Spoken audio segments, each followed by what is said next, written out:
when her officer husband, Michael, slapped me, 3 months pregnant, to the ground for his savior, Chloe. That's when I, who had been hopelessly devoted to Michael for 8 years, suddenly woke up. I calmly went to the hospital and had an abortion, cutting the last tie with Michael. A year later, Michael finally remembered me, his supposedly pregnant wife. He showed up with bags of gifts, wanting to see me and his child. I laughed. You divorced me and married another woman. Why would I keep your child to make myself sick? I was reborn. Reborn on the day my officer husband, Michael, gave all the money I'd saved for childbirth to his savior, Chloe, to buy appliances. Seeing the brand new color TV, refrigerator, and washing machine being moved into Chloe's apartment next door, I realized the money I'd saved for childbirth was gone. It was like a bolt from the blue. I went to find Michael to get an explanation, only to see Chloe coyly falling into his arms. Seeing my own husband so intimate with another woman, I trembled with anger. I stepped forward and demanded to know where my money went. Chloe, still in Michael's arms, answered sweetly, Michael gave all the money to me to buy appliances. Looking at Chloe's smug face, I was furious. How can you be so shameless? You don't earn your own money, so you just spend other people's. Chloe burst into tears, her face a mess. Michael, red with anger, forced me to apologize. There was no way I'd apologize. Ever since Michael had transferred Chloe to the military base to be his confidential secretary, everything had changed drastically. Michael was constantly helping Chloe. Buying her rice and flour was a common occurrence. If Chloe had a headache or a fever, Michael was at her beck and call. Even in the middle of the night, if it thundered, Chloe could knock on our door, wrapped in a blanket, and take Michael away to keep her company. As for me, his wife of 3 years, Michael treated me like I was invisible. Anger and grievance filled my heart, especially when I saw Chloe shamelessly fall into Michael's arms in front of me, his wife, taunting me. I was even angrier. You two are disgusting, a pair of cheaters. I'm going to report you to the military authorities. As soon as I said that, Michael violently slapped me hard across the face. The slap knocked me to the ground, and my head hit Chloe's cabinet hard. Blood gushed out. As I lay on the floor, a flood of unbelievable memories washed over me. It turned out Michael hadn't just given Chloe the money I'd saved for childbirth to buy appliances. He also gave Chloe the apartment my work unit had assigned to me. I cried and argued, but it was no use. Chloe was vicious and baby, constantly plotting against me. And Michael believed Chloe completely. After another one of Chloe's schemes, Michael used the excuse that his parents were old and frail and needed care, and sent me back to his hometown, thousands of miles away, to look after them. I worked tirelessly in the countryside, gave birth, took care of his parents, and longed for our reunion like waiting for the stars and the moon. Michael's career soared, but he never thought of bringing me back. It wasn't until both his parents passed away, and I went to find Michael, that I realized I had no relationship with him anymore. We had divorced and become strangers the moment he sent me back to the countryside. He couldn't wait to marry Chloe after sending me away. He threw a lavish wedding for her. He and Chloe were inseparable and deeply in love. Chloe couldn't have children, so the child I had worked so hard to raise became theirs. Seeing me, old and haggard, show up at their door, Michael avoided me. Chloe brought my biological son to see me. Chloe, dripping in jewels, threw a stack of money at me like I was trash. Mia, Michael only ever used you as a free nanny all these years. I am his rightful legal wife. So, get lost and go back where you came from. My own son also said, Mom, look at yourself. What do you look like now? You're not good enough for my dad anymore. Take the money and leave. I'll send you money for your retirement every month. Just one condition. Don't ever show up in front of our family again. My whole life had been a joke, all for someone else's benefit. The man I loved deeply treated me like a free nanny, and my own son despised me. Overwhelmed with anger and grief, I vomited blood and died. Memories of my past life and current events swirled in my mind. I lay on the ground, staring blankly at Michael and Chloe. Perhaps the hatred and anger in my eyes were too intense. Michael, busy comforting the crying Chloe, finally spared a glance at me, bleeding on the floor. Seeing my face swollen and my forehead bleeding, Michael froze. He finally remembered I was pregnant. Michael let go of the crying Chloe and came to help me up. Hatred filled my heart. I used all my strength to push his helping hand away. Get lost. Michael didn't leave. Instead, he helped me up from the floor. You're bleeding. I'll take you to the hospital to get it treated. I told you to get lost, didn't you hear me? If you hadn't been talking nonsense, why would I have hit you? I was just furious. This is your fault. Let's go to the hospital first to treat the wound. We can talk about apologizing later. Ignoring my struggles, he picked me up and prepared to take me to the hospital. Just then, Chloe suddenly slumped to the ground. Seeing Chloe faint, Michael immediately let go of me and rushed to her side. Chloe, what's wrong? Wake up. Don't you know Chloe has a heart condition and can't be agitated? This is all your fault. He yelled at me, losing his composure, then shouted for his guard. Leo, get the car, quick, to the hospital. Michael, his face creased with anxiety, carried Chloe and rushed out. His guard, Leo, heard the commotion and immediately brought the car around. Michael put Chloe in the car and ordered the guard to drive, completely forgetting about me and my bleeding forehead. The car roared away. I wiped the blood dripping from my forehead again and staggered back to my apartment next door. Looking in the mirror, I bandaged my bleeding forehead. I calmly began to recall my previous life. In my previous life, after Michael hit me, he also ignored my bleeding and only cared about Chloe, who was pretending to be unconscious. Furious and resentful, I followed them to the hospital and caused a scene. The consequence was that Chloe had a heart attack and stayed in the hospital for half a month. And I was put under house arrest by Michael. Because I was pregnant, Michael didn't lock me up, but he arranged for a guard to watch me 24/7. That guard, Leo, was from the same hometown as Chloe and sided with her. He was two-faced, deceiving his superiors and bullying those below him. He treated me very roughly, giving me only one meal a day, 2 hard buns and cold water. By the time Chloe was discharged from the hospital, I was emaciated, just skin and bones. Leo said I was on a hunger strike and refused to eat or drink. Michael believed him. When he saw me, there was no comfort, only scolding. He yelled at me for being unrepentant and told me to hurry up and die if I wanted to. He also warned me that a shrew like me, who constantly made trouble, wasn't fit to be his wife, and if I caused any more scenes, he would divorce me. I loved Michael desperately. Hearing him talk about divorce, I was terrified. To prevent Michael from divorcing me, I didn't dare cause any more trouble. But my forbearance changed nothing. Chloe came to provoke me every few days, showing off how much Michael cared about her and liked her. Listening to Chloe, I would get so angry that I inevitably argued with her again. Chloe set me up again. She rolled down the stairs herself and falsely accused me of pushing her. Chloe was hospitalized again, this time claiming that the fall had damaged her uterus and she could no longer have children. I explained to Michael that I hadn't pushed Chloe, that she had framed me and staged the whole thing, but Michael didn't believe me. He told me I was facing jail time for intentional injury. I was scared to death. Later, Michael came to me and said he had pulled some strings so I wouldn't have to go to jail. Michael told me to go back to the countryside to take care of his parents, saying that after I gave birth and things settled down, he would bring me back.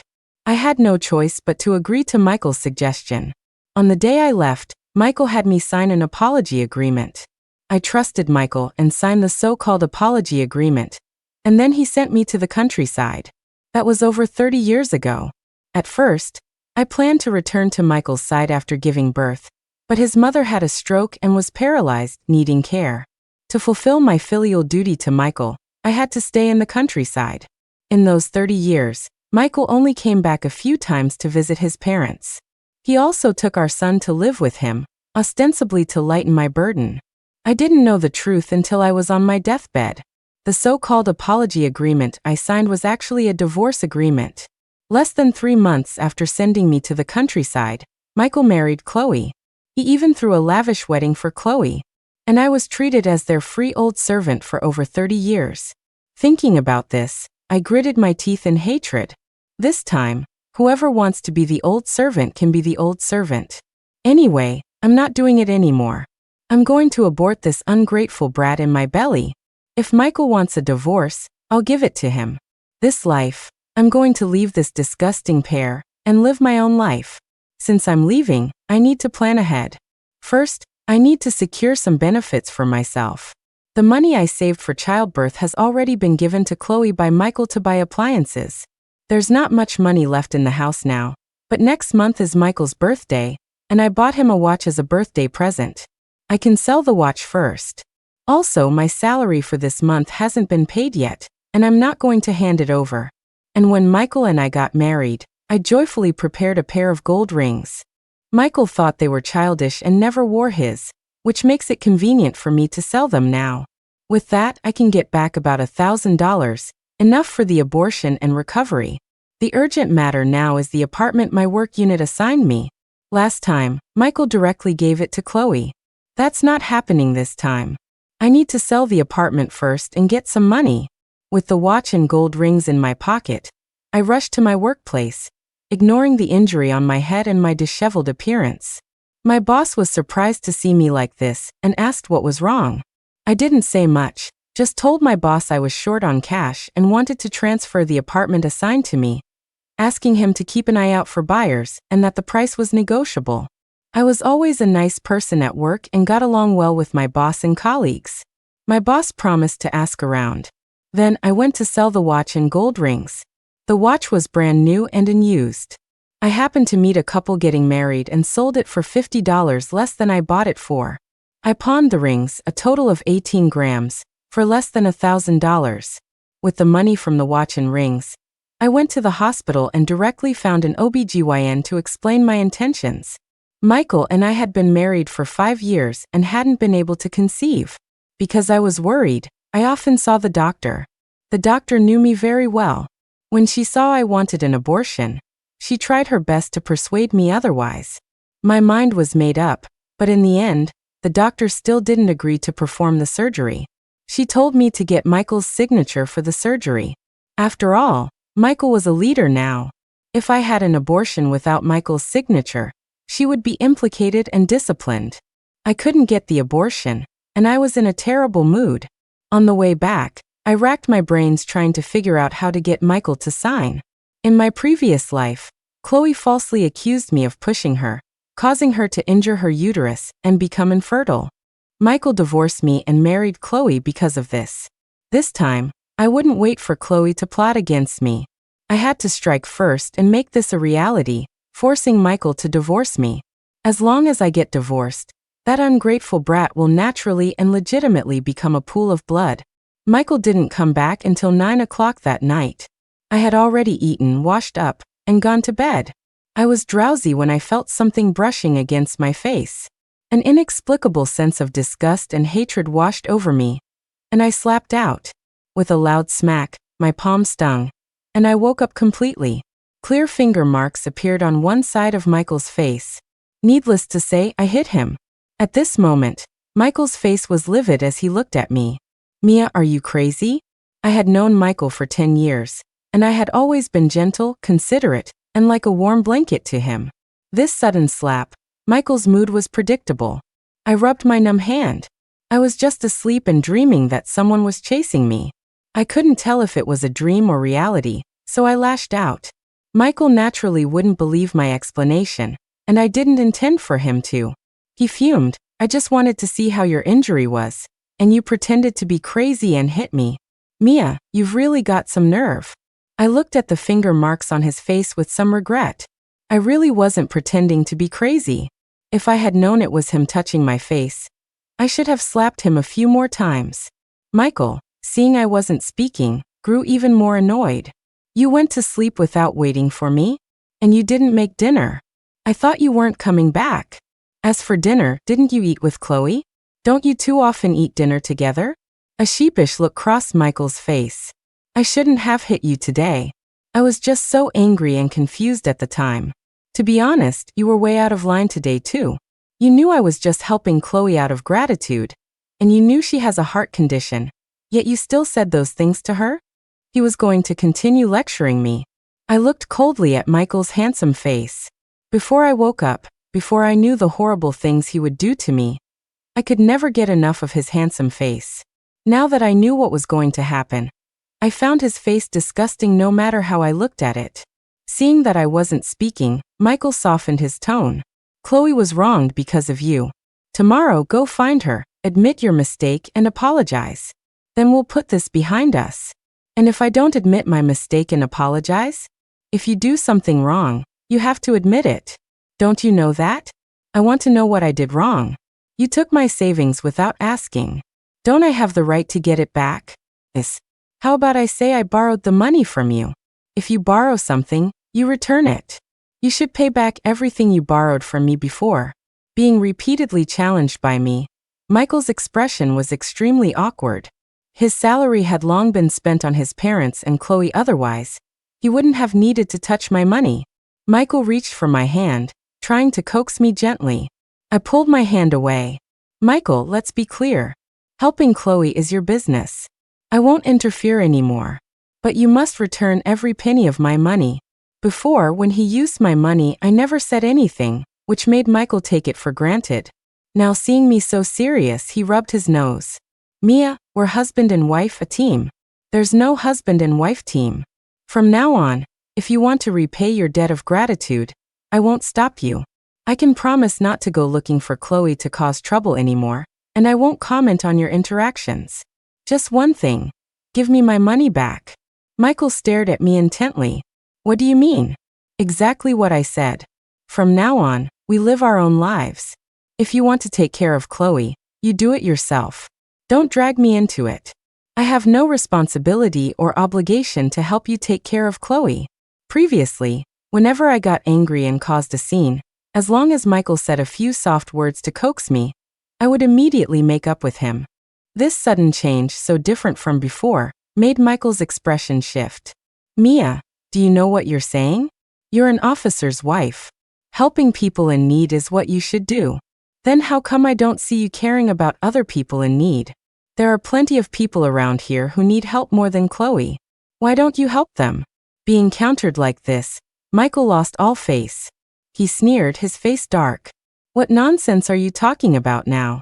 I've told you, there's nothing going on between me and Chloe. She saved my life, and I'm just repaying her. I'd heard this so many times my ears were calloused. I cut him off directly. All right, I'm not interested in your business with Chloe, and I won't care anymore. I only have one request. Give me my money back. How can I return money that's already been spent? Don't be unreasonable. I'm telling you, I know what you're upset about. Aren't you just jealous? How many times have I explained it to you? Why won't you listen? Michael was already very impatient, his tone much sterner. Mia, you better get rid of those petty thoughts. I'll continue to help Chloe. If you don't listen and keep causing trouble at home, then don't blame me for being heartless. I'll divorce you.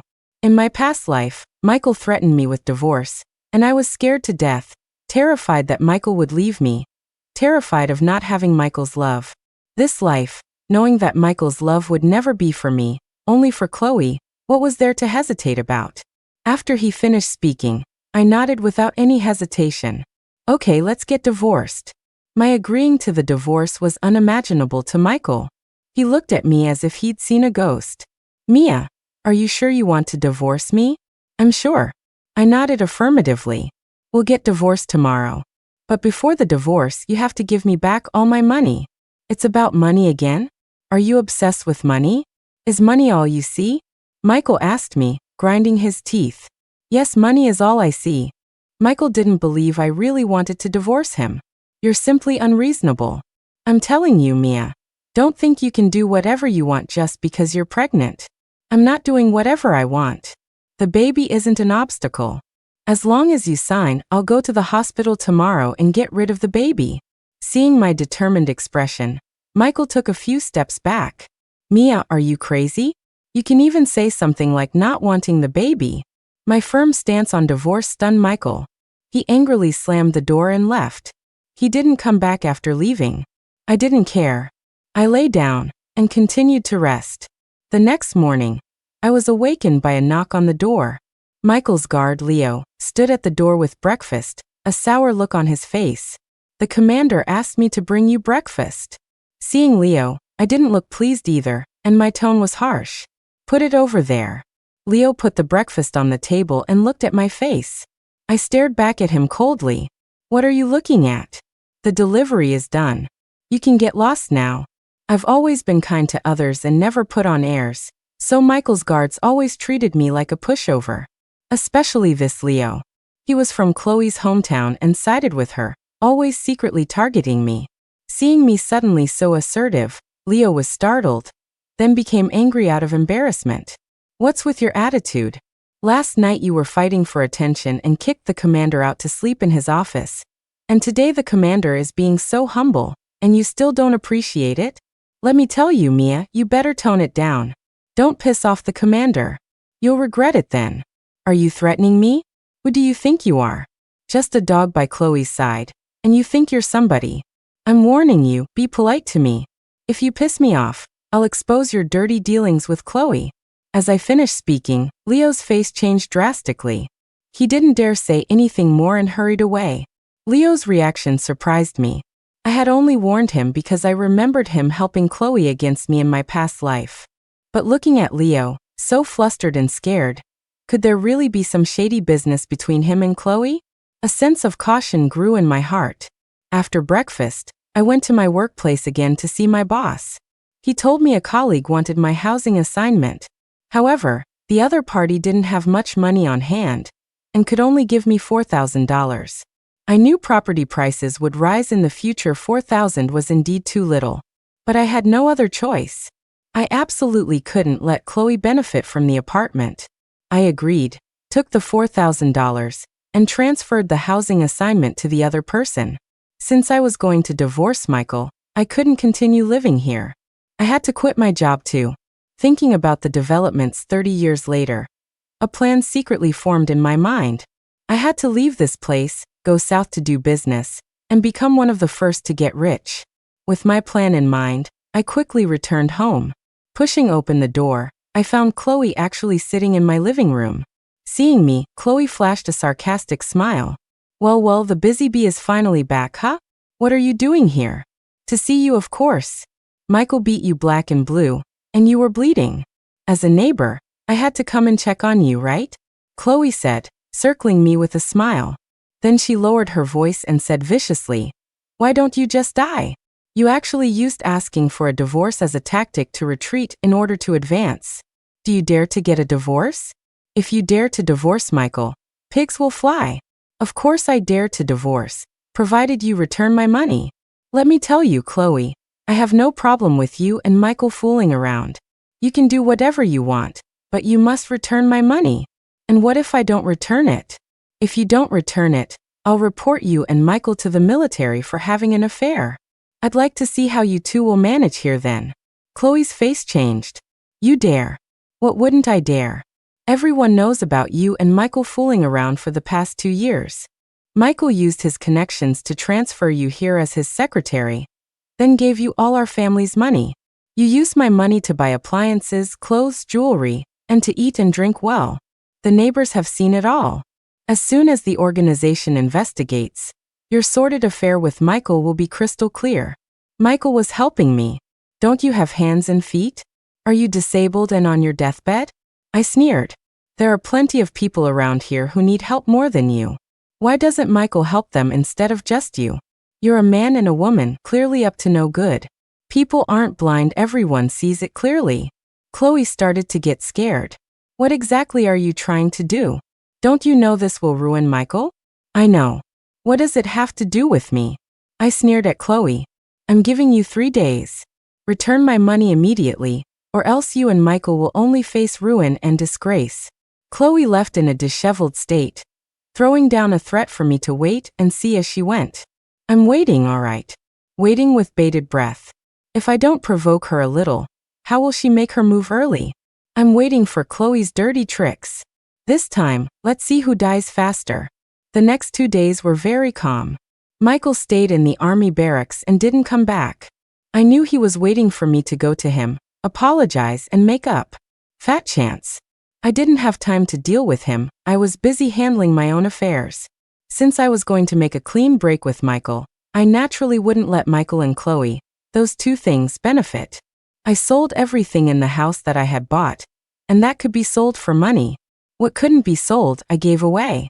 I gave the sweaters I knitted for Michael, and the new clothes I bought for him to Mrs. Miller, wife of Instructor Miller from the East End. She was very grateful and held my hand while talking. Mrs. Miller asked me, "Your Commander Michael hasn't been back these past few days?" I nodded.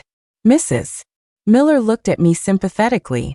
"Mia, you're a good person, and good people often get bullied. There are some things I don't want to say, but I just don't want to see you bullied like this. That Chloe, she's not a good person. You have to be careful." I know. I don't care anymore. Let them do whatever they want, it has nothing to do with me. This would explain why Leo helped Chloe treat me that way. Because of what Mrs. Miller said, I secretly became more vigilant and paid more attention to Leo and Chloe. And it didn't take long. Sure enough, I discovered something fishy. Leo actually went to Chloe's house secretly at night. I wasn't sure if they were having an affair, but a single man and a single woman together in the middle of the night definitely wasn't anything good. Thinking of the helplessness and misery when they plotted against me in my previous life, hatred welled up. I'm going to make this disgusting pair pay. I got a basin and a stick from the house. I stood guard at Chloe's door and started banging hard, shouting as I banged, "Thief! Come catch the thief! Thief!" In the middle of the night, my banging on the pot was really loud. Soon, the neighbors all got up and ran over to see what was going on.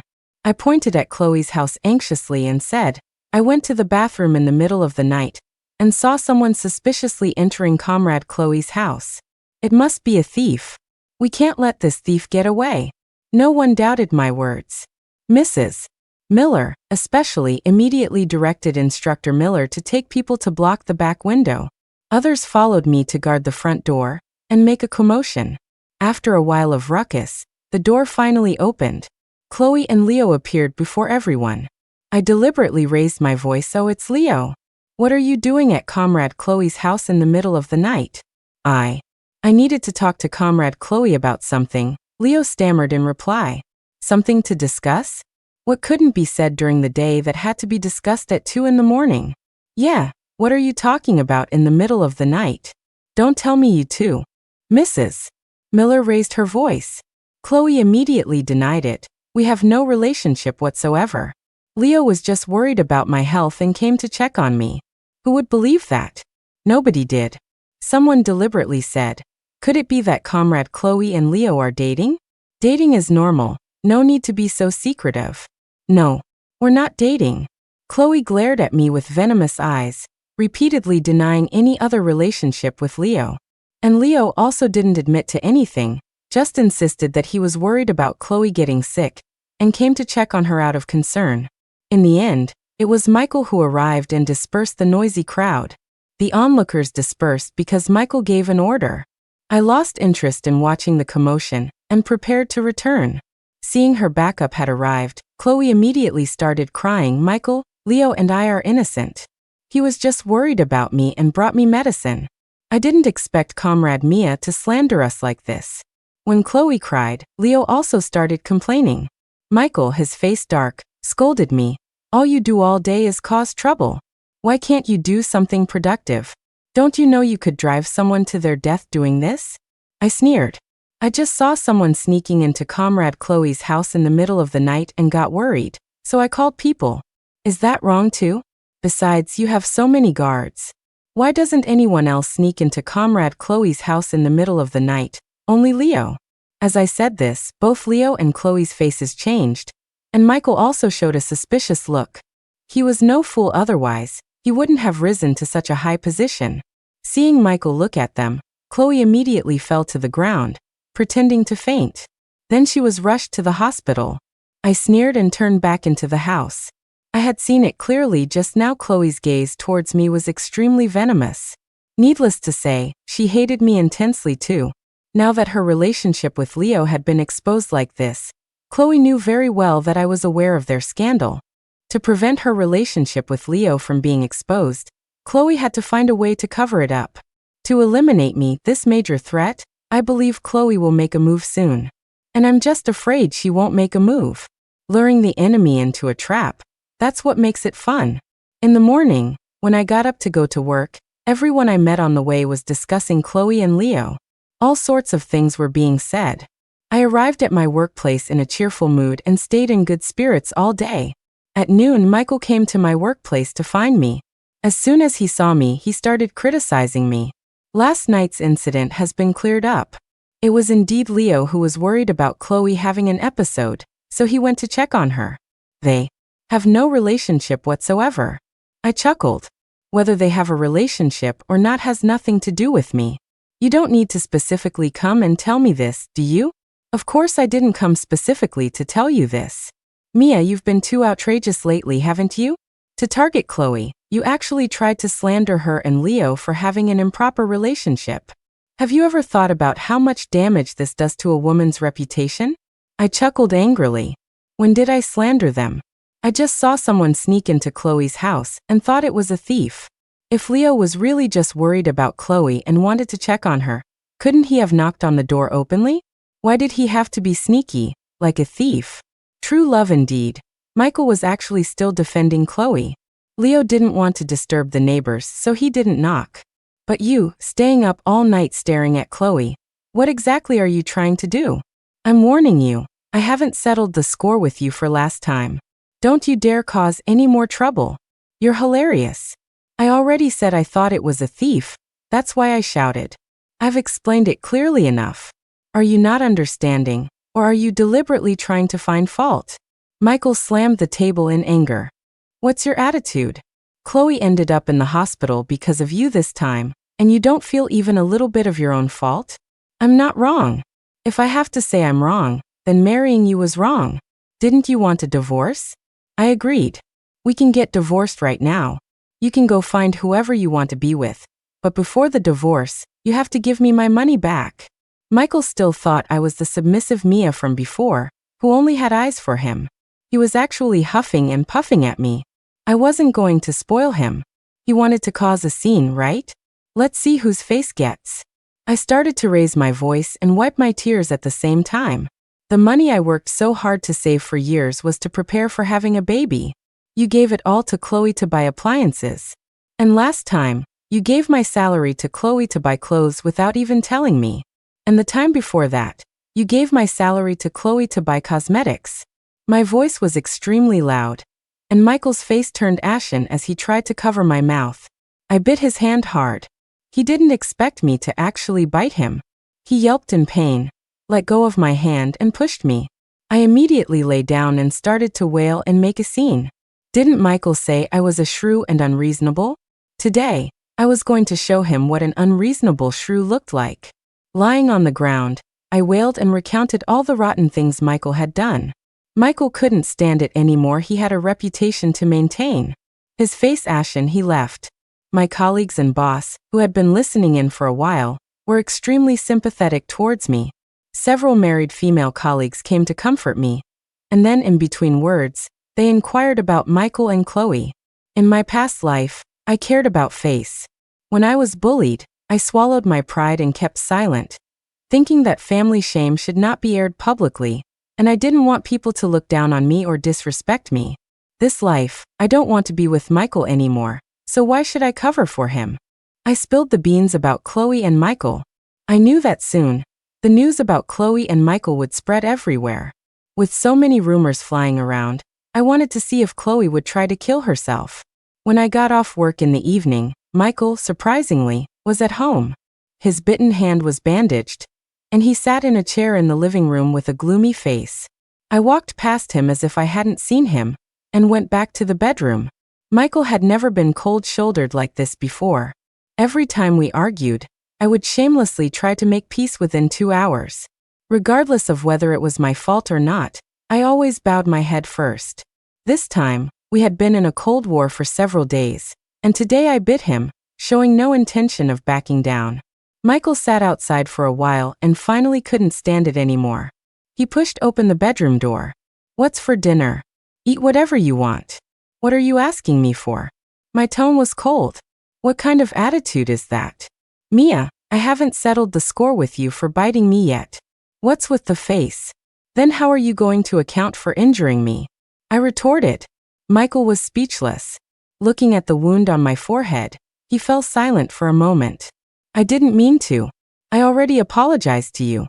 I scoffed and turned my head. He stood at the door for a moment, then patiently walked in. Let me take you out to eat. What do you want to eat? What's there to eat? If you have money, hurry up and pay your debts. You owe me a lot of money, I said, holding out my hand. Veins throbbed on Michael's forehead. He wanted to get angry, but for some reason he suppressed the anger in his heart. Mia, I know you're angry because I'm helping Chloe. I didn't consider your feelings before. It's my fault. I promise it won't happen again. I looked at Michael as if I were seeing a new continent. What do you mean? I've talked it over with Chloe. From now on, she doesn't need to come to me for her problems. She can just go to the guards. She saved me before, and I helped her find a job and helped her so much. That should be enough. I won't meddle in her affairs anymore. Let's live our lives peacefully. That sounded somewhat human, but who knew if it was true? Anyway, I don't believe it. Michael pulled me up. Let's go out to eat. I know you need money. From now on, I'll give you all my salary. I didn't know what he was up to. I had never seen such a gentle and considerate Michael in 2 lifetimes. Michael pulled me out the door for dinner. On the way, we ran into Chloe. Her eyes were red-rimmed. Seeing Michael and me, she walked unsteadily, swaying with every step, looking pitiful as if a gust of wind could blow her over. Michael didn't coddle Chloe like he used to. Instead, he pretended not to see her and walked away with me directly. We hadn't gone far when I heard Chloe cry out from behind us. She seemed to have fallen. Listening to Chloe's painful cries, I silently counted in my head. 1, 2, 3. When I finished counting to 3, Michael turned his head. He rushed towards Chloe without a second thought, just like before. I smiled, relieved. A leopard can't change its spots, as the saying goes. It's absolutely true. I didn't plan on having dinner instead. I went home alone. Michael didn't come back until late at night. He tried to push open our bedroom door, but I had locked it. Unable to get in, Michael went to the guest room. When I woke up in the morning, Michael was already up and had even bought breakfast. He smiled at me as if nothing had happened. I bought your favorite fried dough sticks and soy milk. I sat down without any expression and started eating breakfast. Michael tried to explain Chloe's health is very poor. She's severely anemic. I put down my chopsticks. Who are you trying to discuss first thing in the morning? Michael was shocked by my cold attitude. He moved his lips, and I immediately followed up. Don't tell me about irrelevant people and things. I'm not interested. It ruins my mood. Michael wanted to flare up but managed to suppress it. He even tried to explain to me. Mia, I can't ignore her. She saved my life. If she hadn't saved me back then, I would have died. I owe her my life. I've heard too much of this meaningless talk. I put down my chopsticks. Who you want to help is your business. I don't care. You don't need to keep saying you owe her your life. If it's really so hard to choose, then marry her. I'm ready to go to the courthouse with you anytime. With that, I got up and left. Michael sat there watching my retreating figure. I didn't know what he was thinking. Whatever he thought had nothing to do with me. After all, before this, in my previous life, I was neglected and abandoned by him just like this. After work, Michael came to my office to pick me up. He had bought groceries and cooked dinner himself. It was only while cooking that he realized many things were missing.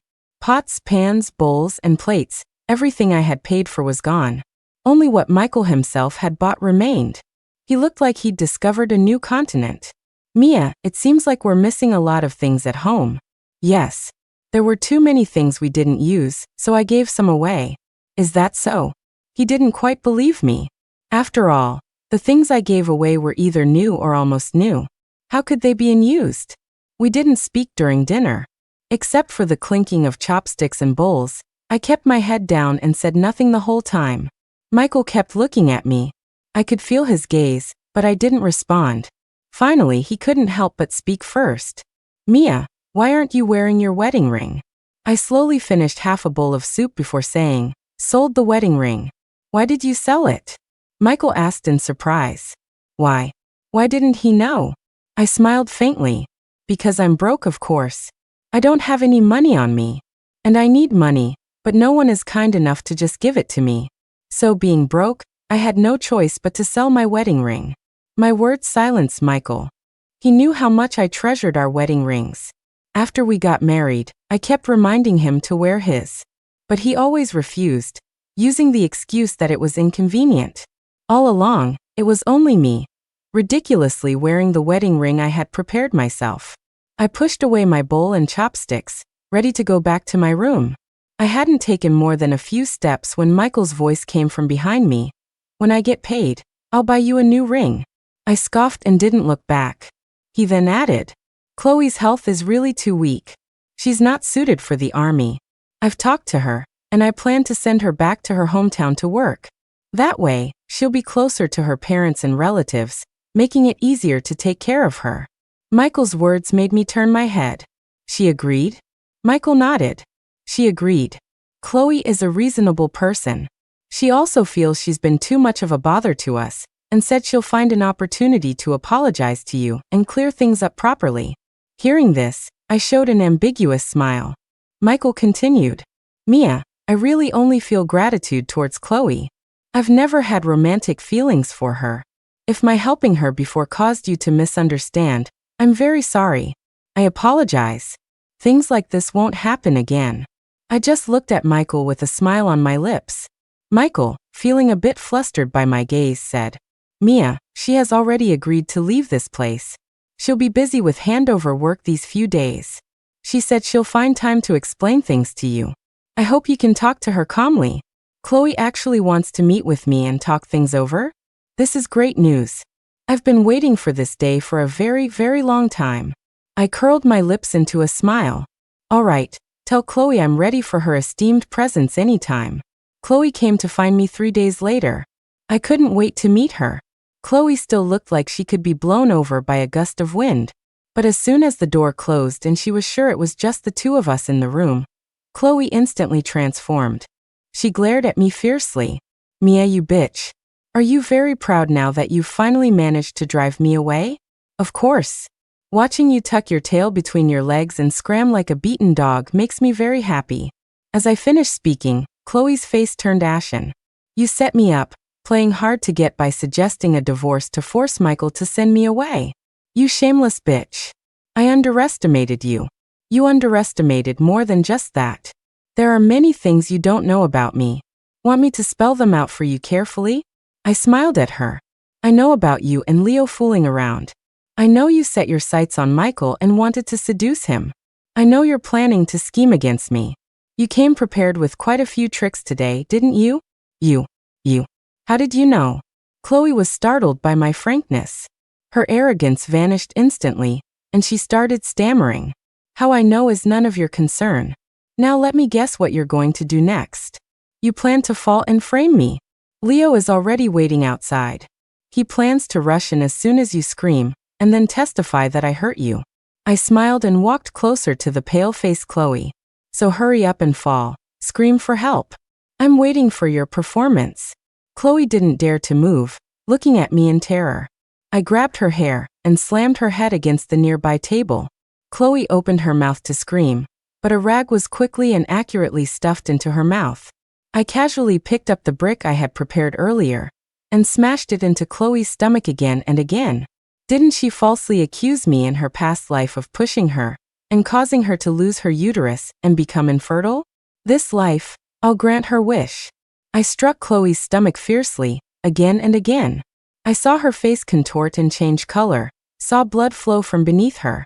Only when I saw her fall into a real coma did I let go of Chloe. Then I raised my voice and shouted, help. Something's happened. Leo was the first to rush in.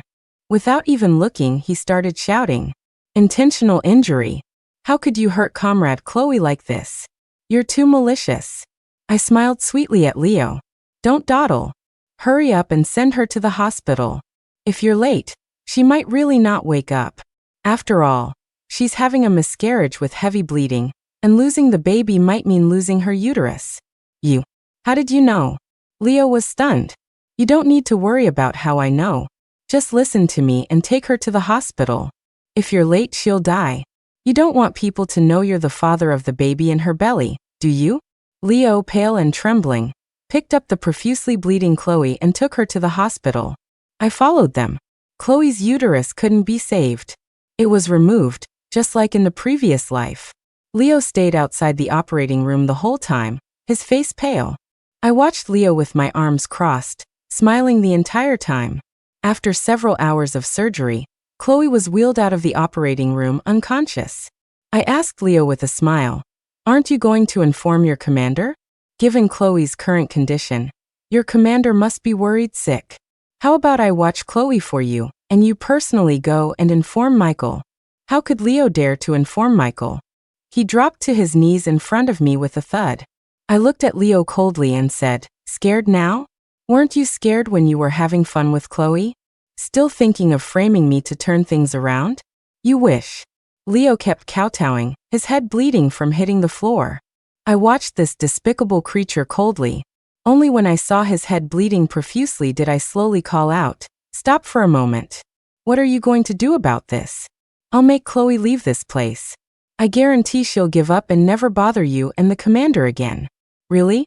I laughed a few times. No. How can you two leave? Chloe can't leave. Please, I beg you.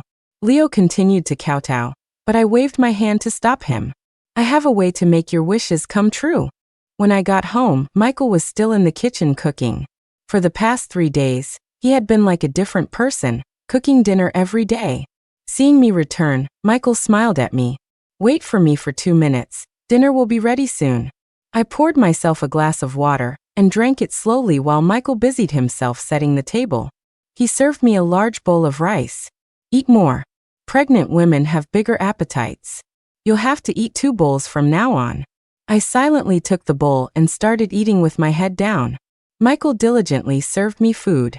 After silently eating half a bowl of rice like this, Michael finally spoke.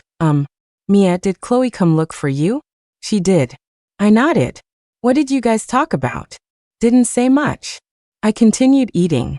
Michael didn't get the answer he wanted and tried to probe indirectly. "Did she say when she's leaving?" "You'll have to ask her that." "I don't know." After I said that, Michael's expression froze a little. I continued to eat with my head down. I knew Michael must have looked for Chloe, but couldn't find her. Since he couldn't find her, he naturally didn't know what Chloe had said to me. He was worried, so he came to me to get information. To be honest, he was really worried about Chloe. Too bad. I sighed inwardly. The sound of a car came from outside, and soon Leo rushed in. "Commander, something's happened. Something's happened to Comrade Chloe." Michael shot up from his seat. I also put down my chopsticks and looked at Michael. Michael didn't look at me. His gaze fell on Leo. Seeing Leo's injured forehead, Michael's expression turned extremely ugly. What happened? Leo didn't dare to look at me. He lowered his head, pretending to wipe away tears. "It's very serious. Her uterus was removed, and she's in a coma in the hospital right now. Commander. Comrade Chloe. She's in such a terrible state." Hearing Leo say this, Michael looked incredulous. "How is that possible? How could something like this happen out of the blue? Commander, you should go to the hospital quickly." As Leo finished speaking, Michael started to leave. When he reached the door, I coughed, and he stopped upon hearing my voice. "Mia, I'm going to the hospital to see Chloe. I'll be back soon." I looked at Michael and said word by word, "Michael, are you sure?" "Mia, now is not the time to be emotional. Chloe is in a coma after an accident. I have to go see her and find out what happened." Since Michael had made his own decision, it was beyond my control. I nodded and no longer tried to stop him. Michael left and didn't come back.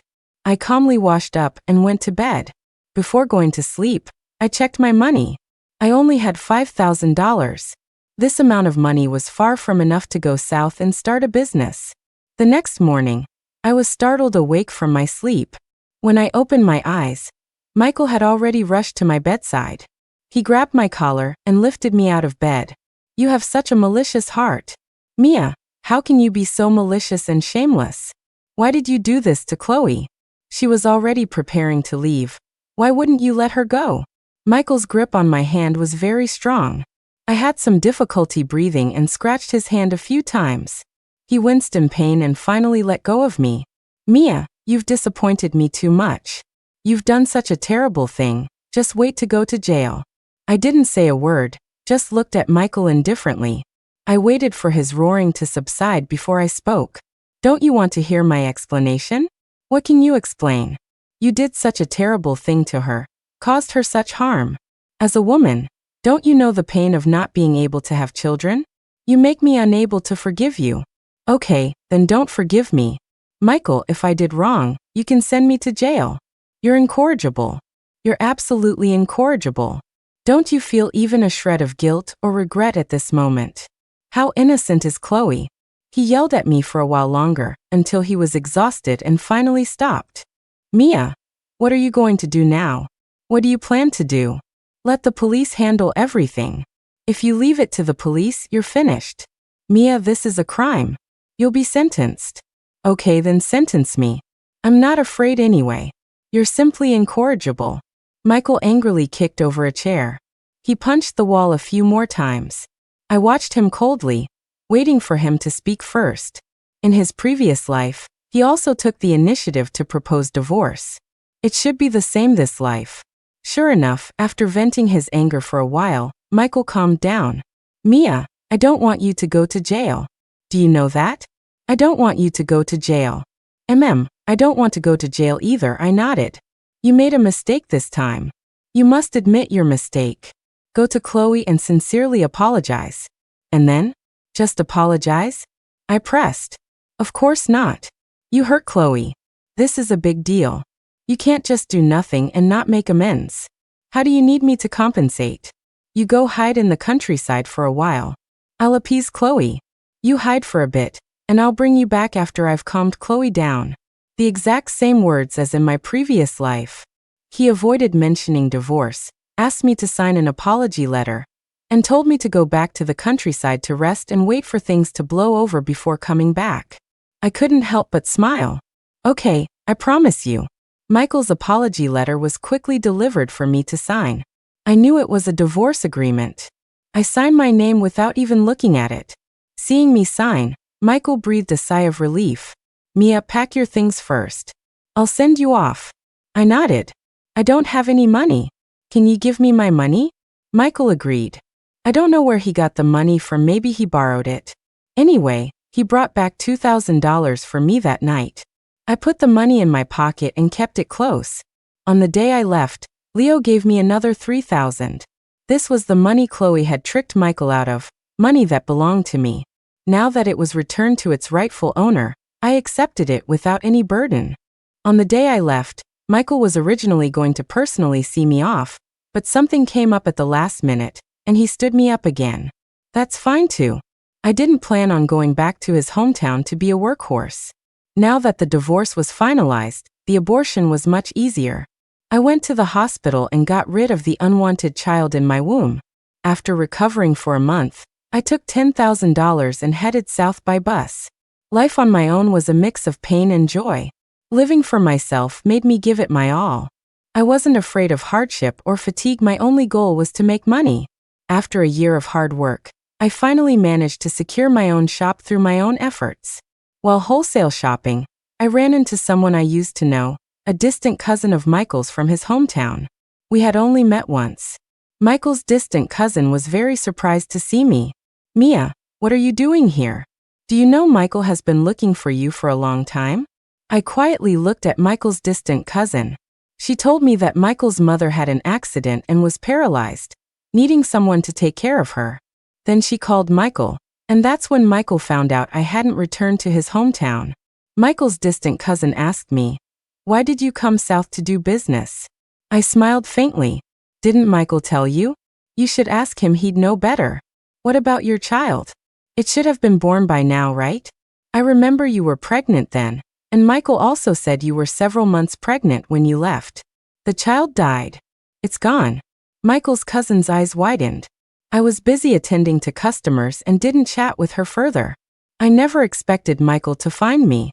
One night after I finished work, Michael suddenly appeared. He was carrying bags of things and called out to me affectionately, just like before, "Mia." I looked over indifferently. He put on a smile. "I heard you were here. Mia, why did you come here without saying anything? You made me search for so long. Looking for me for what? Aren't you married?" Shouldn't you be living happily ever after with Chloe for all eternity? Why did you think of looking for me? Exposed like that, Michael's face turned red. He actually felt ashamed. Mia, I didn't mean to deceive you.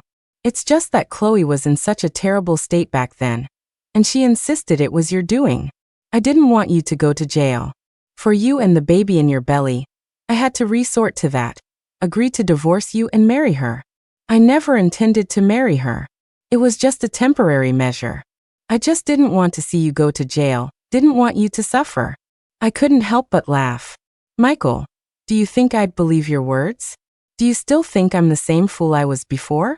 Michael's expression changed again and again. For the first time, he apologized humbly. Mia, I'm sorry. I was wrong. I was really wrong. All right, if you came here to apologize, I accept it. As for whether I forgive you or not, that's not your concern. You can go now. Mia, I want to see our child. I bought gifts for the child. His words made me burst out laughing until tears streamed down my face. Michael looked at me bewildered. I laughed for a long time. It really was too ridiculous. Finally, I was tired from laughing.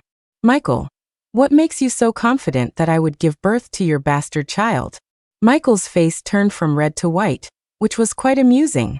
I continued to laugh. You really have some beautiful thoughts, huh? Divorcing me to marry your beloved Chloe, letting me, kept in the dark, bear your children, carry on your family line, take care of your parents, and be your lifelong old servant. Don't you think you're too shameless? I'm not. You are that kind of person, don't deny it. Otherwise, why would you marry Chloe? Why would you be in such a hurry to send me away? And why would you only think of contacting me more than a year after I left?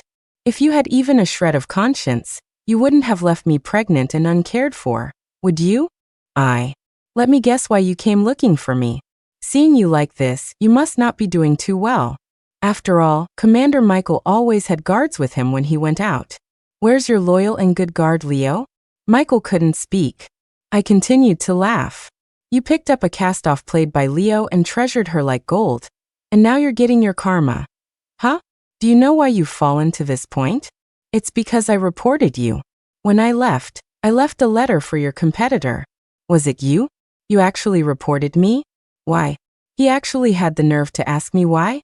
Michael, did you think I left without knowing anything, completely fooled by you? Wrong, this was all my design. At this point, I have nothing left to hide. I want to see the wonderful expression on Michael's disgusting face when he learns the truth. I knew Leo and Chloe were trying to harm me. I knew Leo and Chloe were having an affair. I knew Chloe faked saving you.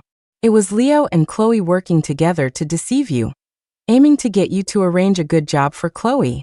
I didn't expect you to fall for Chloe's act so easily. So they changed their minds at the last minute. Michael's expression began to turn ugly. I knew his heart was breaking right now. I know you fell out of love with me and fell for Chloe. Why should a disgusting and dirty thing like you hold such a high position? So, I sent you both a big gift. Knowing Chloe deceived you. Knowing your position would be affected. So you hurt Chloe and Leo and turned them into cripples. So your job is gone too. I took a breath, looking at Michael's pale face. This was all a big gift I designed for you long ago. Do you like my big gift? My confession made Michael's face turn green with anger. I continued to smile and up the ante. Marrying someone else's cast-off as a treasure, and then losing the chance to get promoted and rich because of that cast-off. Now you're actually dreaming of getting back together with me, thinking I'll still bear your children. What gives you the right? Your big face? Michael jumped up in a rage, about to hit me. I wasn't going to indulge him. He's hitting me. Assault. While shouting, I kicked him hard below. Michael bent over in pain. The surrounding people heard my cries for help and gathered around.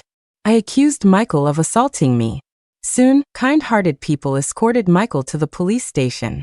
Once a man of high standing, Michael was incredibly influential. Now a down-and-out Michael, nobody was going to coddle him. He was fined, reprimanded, detained overnight, and released in disgrace. He lost his job, lost everything, and his mother back home had an accident. Michael still wanted to find me and have me be his meal ticket. He thought I loved him and would be fooled by his sweet talk. But I've lived a whole other life. How could I jump back into that fire pit? Michael didn't leave and kept watch nearby. Seeing my business doing well, he was still plotting to get me back. As a result, even God couldn't stand it anymore. On a rainy night, he was hit by a car and both his legs were crushed. Michael became a cripple, destined to spend the rest of his life in a wheelchair. This was his karma. He tried everywhere to get people to ask me to see him. I refused. I had already seen his downfall, and I was satisfied. There was no need to discuss myself again. From now on, I'll walk my own prosperous path, and he'll live his impoverished and destitute life. This is for the best. The end.